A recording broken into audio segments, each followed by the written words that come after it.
Teman-teman, selamat datang di kanal saya. Kali ini saya akan bahas tweet saya selanjutnya tentang row scan. Dan ternyata row scan kalau di database SQL itu kan dia bakal nge-scan value masuk ke dalam sebuah pointer gitu ya. Nah, ternyata setelah saya coba itu value yang dimasuk pointer itu jadi interface. Nah, seperti yang di ranting saya kemarin, itu kan interface saya bilang lambat.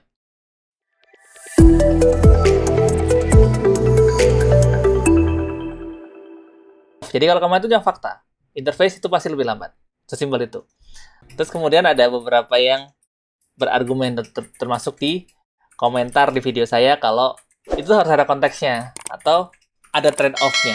Nah, problemnya kemarin saya nggak bahas trade-off sama sekali nih, cuma bilang ke fakta. Dynamic display selalu lebih lambat.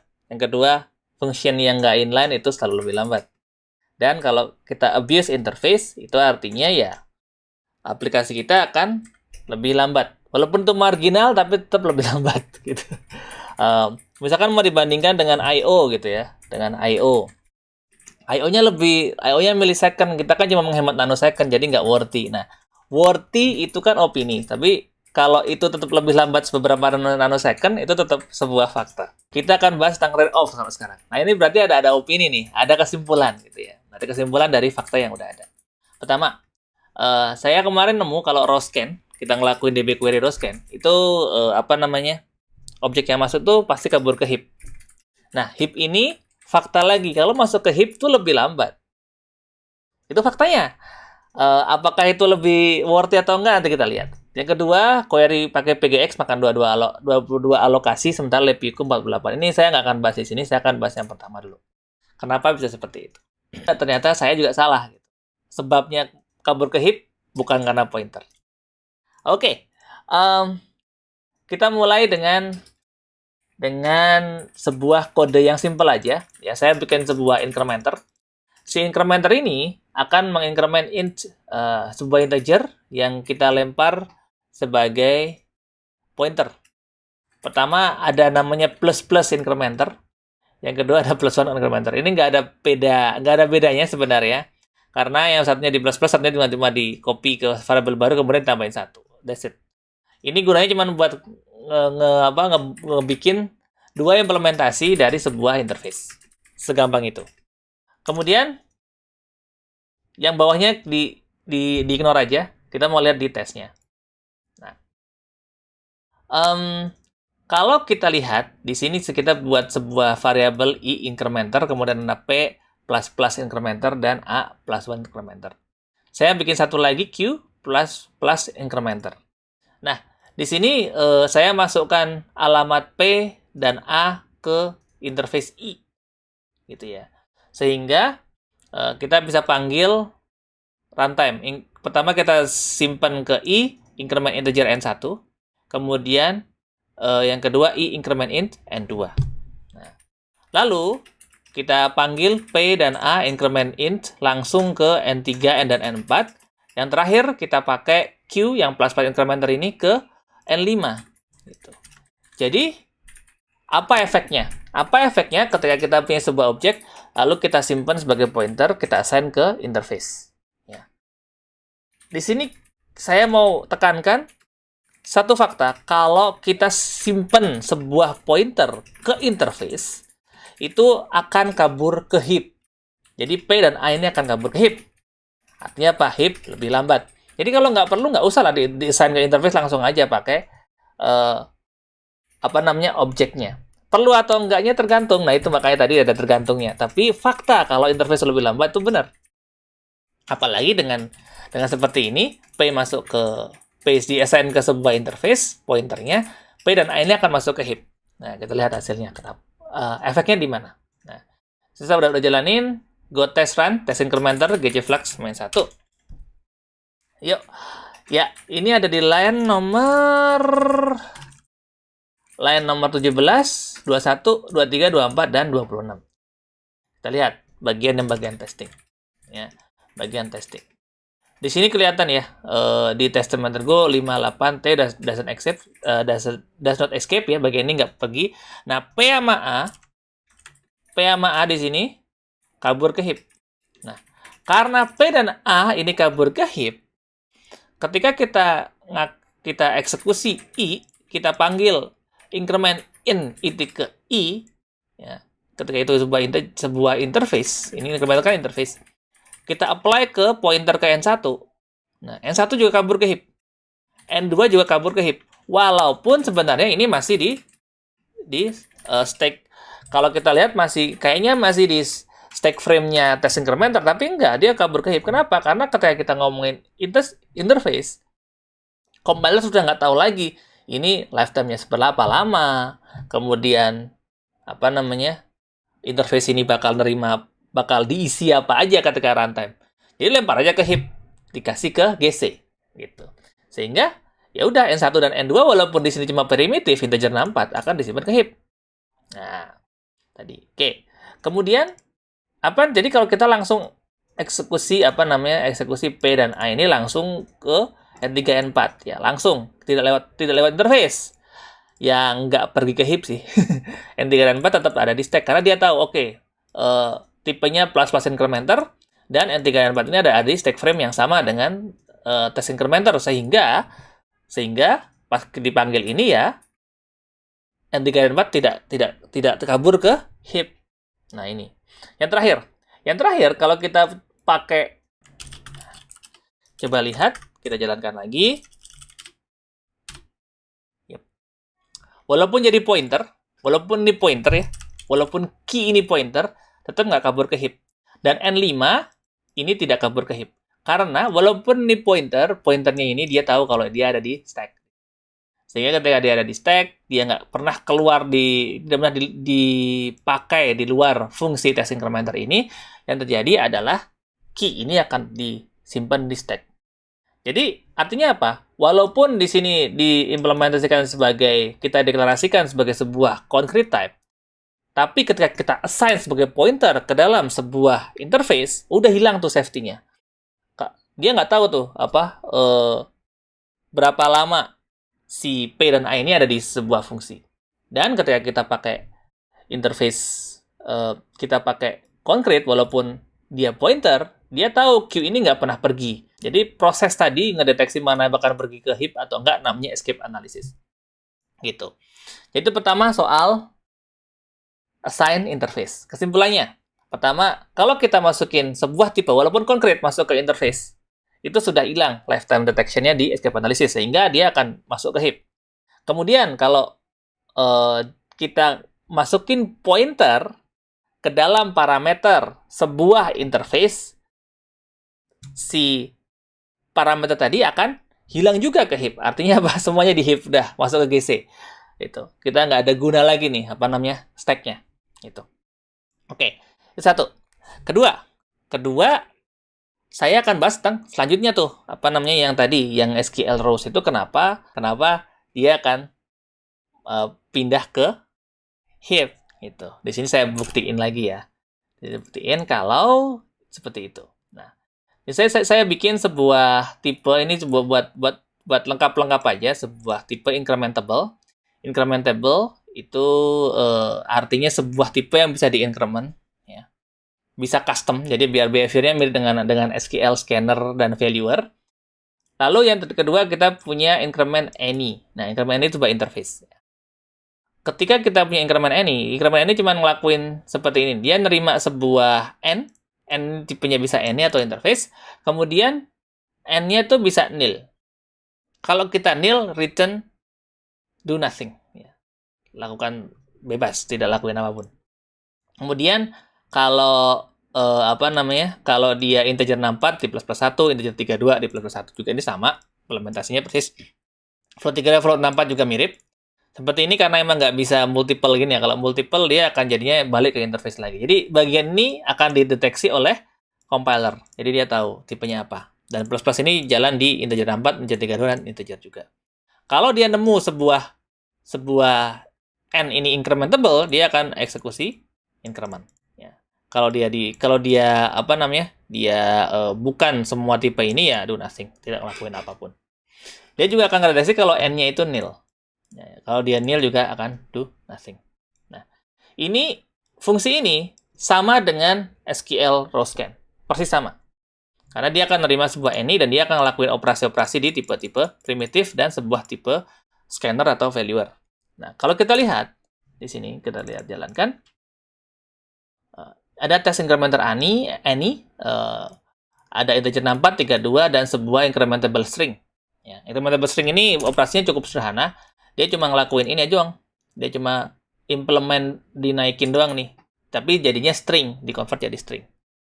Tuh, incrementable string, increment. Nah, ini dijadiin integer, kemudian dibalikin jadi string. Tambahin 1, balikin jadi string. Jadi, stringnya nambah 1 tuh, gitu. Alright. Nah, di sini kelihatan, kalau kita increment any is, increment is tuh incrementable string, x1, x2, x3 tuh tiga-tiganya tipe primitif. Tapi kalau kita jalankan, test incrementer any, gitu ya. Nah, test incrementer any, x1, x2, x3, semuanya kabur ke heap. Nih, lihat ya, semuanya kabur ke heap. is, x1, x2, x3. Kenapa? Karena yang kita lempar ke dalam parameter itu, ke dalam parameter ini, di incrementer any, itu sebuah interface kosong. Ini kan sebenarnya sama dengan interface gini. Ya, sama persis.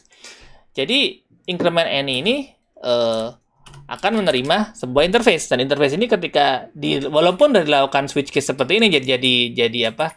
Jadi tipe konkretnya tetap akan kabur ke heap, karena ketika ini dipanggil kita nggak tahu si x1, x2, x3 itu nggak tahu. Go runtime nggak tahu dia akan tetap hidup dalam sini atau dia akan kabur atau punya lifetime yang lebih panjang daripada objek is itu sendiri. Itu. Ini mirip dengan SQL row scan. Jadi akan kabur ke heap. Nah, ada problem di sini. Makanya problem ketika kita pakai any. Ketika kita pakai any, di sini kita udah cek kalau itu nil ya. Kita cek itu nil. Tapi akan tetap kabur gitu. Kabur. Ini akan tetap crash kalau kita masukin sebuah nil. Nih, kita lihat ya. Test increment any nil. Kita masukin is, incrementable string, tapi ini nggak kita assign value-nya. Yang ada kita cuman pass as it is. Yang terjadi increment any nil. Kalau kita jalankan, crash. Padahal udah kita tes tuh nilnya kayak mana tuh, ya kan? Kita udah tes di sini nih. Kalau n nil do nothing, kenapa tidak terdeteksi di sini? Nah, ini baru saya pernah tweet juga kalau ini bagusnya kita pakai null value pattern daripada pakai pointer. Kenapa? Karena walaupun udah kita lempar seperti ini, kita lempar ya seperti ini nih, ya kan? Kenapa jadi error? Wait. Increment. Udah, itu simpan dulu. Nah, ketika kita seperti ini nih, incrementable string, anggaplah kita mau masukin dari query ke dalam sebuah pointer. Nah, problemnya kalau si pointer itu nil, ini nggak bisa. Karena dia akan terjadi nil pointer dari reference, walaupun sudah dideteksi. Kalau si interface tadi itu nil. Nih, ya. N tidak sama dengan do nothing. Kita coba lagi. Tetap crash. Kenapa? Karena any itu akan bernilai nil hanya jika tipenya itu nil dan yang kedua value-nya juga nil. Di sini ini tipenya tidak nil karena incrementable string, value-nya memang nil. Nah, di sini baru ada alasan kenapa ada SQL null string, ada null time, ya karena biar tidak crash ketika dikirim ke database. Gitu. Nah, tadi saya bahas tentang kenapa yang satu ini terbang ke heap, kabur ke heap dan tetap stay di stack. Nah, kemarin saya juga bahas fakta kalau yang di stack itu lebih cepat daripada di heap. Itu fakta. Apakah kita harus di heap atau di stack? Enggak. Karena kalau kita pakai SQL row scan, itu tetap aja yang kita masukin ke parameter tadi, ke parameter variadicnya row.scan tadi, tetap akan kabur ke heap. There is nothing we can do. Itu. Hanya faktanya adalah di heap akan selalu lebih lambat daripada di stack. Coba benchmark ya. Gua tes run. Kita skip aja run-nya. Itu. Lalu kita benchmark. Titik. Oke. Kita bench time-nya kita naikin. 10 second. Kemudian bench map. Ya kelihatan.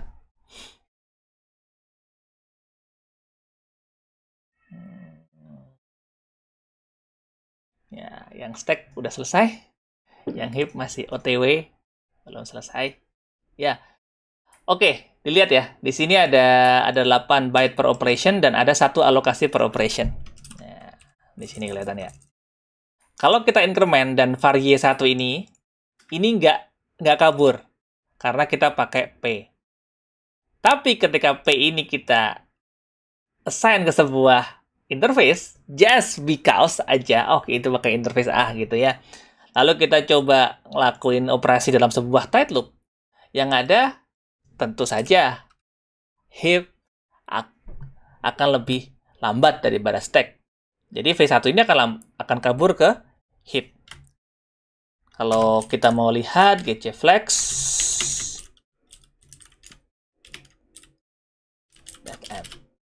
nah tuh, V1 kabur ke heap, tuh, move to heap V1.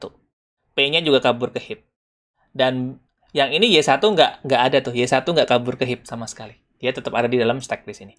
Dan ketika kita lakukan, kita lihat hasilnya, ternyata yang di dalam stack cuma 0,2 nanosecond. Sementara di dalam yang kita lempar ke heap, dia ngelakuin satu alokasi aja per operation, itu makan 13 nanosecond. Artinya apa? Kalau kita pakai perkalian, ini berarti 13 dibagi 0,2. 65 kali lebih lambat. Ya, 65 kali lebih lambat tapi nanosecond gitu ya. Tapi itu fakta, lebih lambat. Nah, sekarang ada pertanyaan kedua nih di tweet saya ini. Pertama, ada 2 pertanyaan. Pertama, lah iya emang itu kalau pakai gcflex itu bakal ke heap. Berarti harusnya gimana? Ya udah biarin aja gitu. Karena ini worthy. Nah, itu opini. Ya kalau mau nggak kabur ke heap ya kita harus bikin library sendiri untuk ngambil dari database kemudian disimpan ke dalam variable. Worthy nggak effortnya? Hanya untuk saving sekian nanosecond. Ya, itu satu. Kedua, error. Dan return error itu kan interface. Nah, ini juga saya mau bahas. Error dan interface itu udah idiomatic di Go. Artinya kalau bikin mekanisme error sendiri, ya artinya nggak idiomatic dan nggak maintainable ketika kita pakai di Go. Ya udah, kalau pakai SQL row scan kemudian ada error ya udah di absorb aja cost-nya.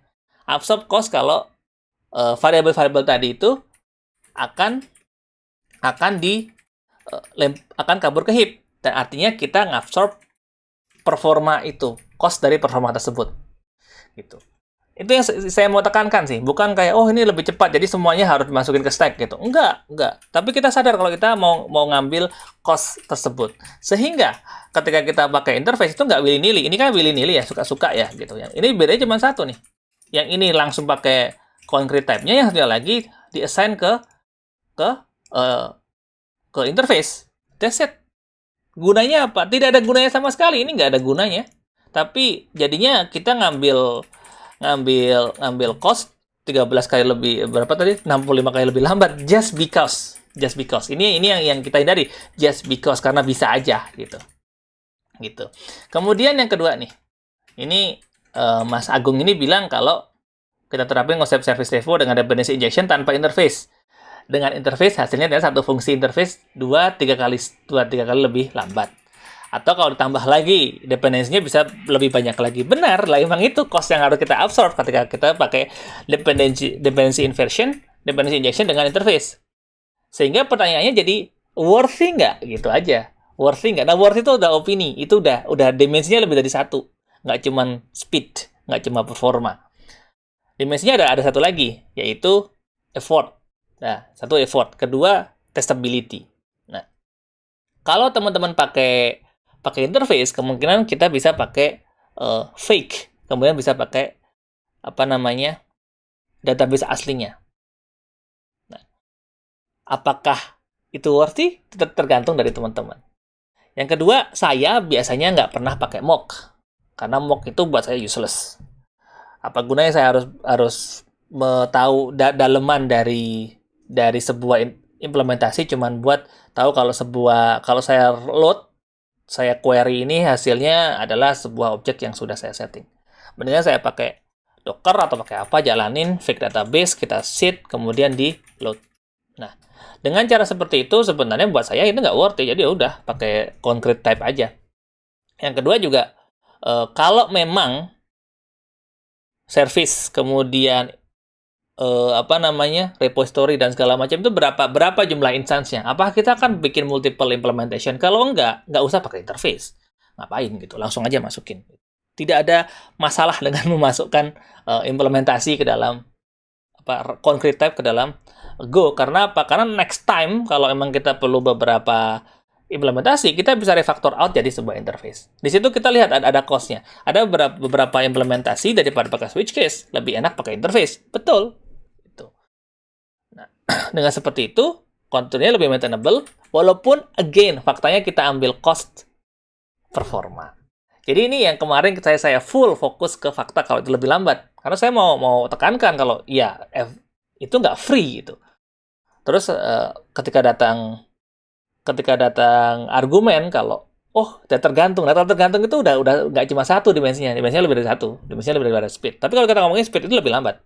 Kita pakai interface lebih lambat. Lempar ke heap lebih lambat. Nah, ini yang kita saya mau tekankan. Kalau setiap kali kita ngelakuin decision engineering, itu ada cost-nya. Dan kita ambil cost itu secara conscious, ya, deliberate. Gitu. Jadi gitu. Terima kasih. Jangan lupa like dan subscribe. Kalau suka dengan konten yang ini, nggak terlalu berapi-api dari kemarin. Tapi kalau mau bisa programming, nggak usah rungsing. Langsung buka IDE, coding aja dulu. Makasih. Bye-bye.